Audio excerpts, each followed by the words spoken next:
In 1974, I was born in the state of Hawaii to a single mother. A year later, my father adopted me. And I lived there till I was 14. My parents divorced, and my mom moved us to Memphis, Tennessee.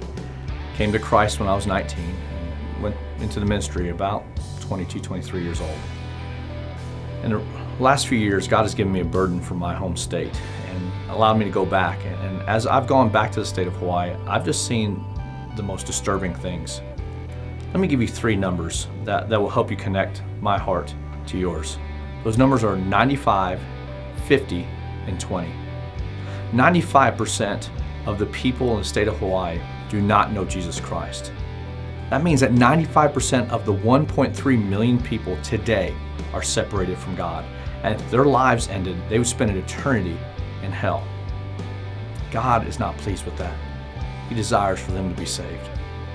50% of the nationals that bring their children into Hawaii, their children drop out by the age of 14.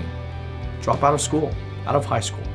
Now, a national would be someone who is not a U.S. citizen that comes from another country. So 50% of those nationals, those non-U.S. citizens, their children are dropping out of high school by 14. And what happens when they drop out of high school is they join gangs and they get into drugs. And for many of them, it starts as lifestyle spiraling out of control. 20% of the state of Hawaii, they live in poverty. It's very normal to drive around and look into the parks and on the beaches and see tents everywhere. And I know what people think. That's got to be a great lifestyle, living on the beach. But just imagine if that was your home for the rest of your life. Hawaii is a hard place to live. So we believe that God is calling us to start a church there. We believe that name is Grace Community Church. The purpose of Grace Community Church is to help people love and enjoy God forever. By starting Grace Community Church, we believe we're actually starting one of many. I'm praying that the Lord will allow us to start 36 churches in 10 years.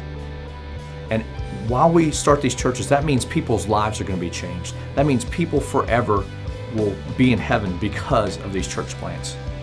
We're asking you to pray with us, to be a part of Grace Community Church, so that we may go and start the work that God is already doing in Hawaii.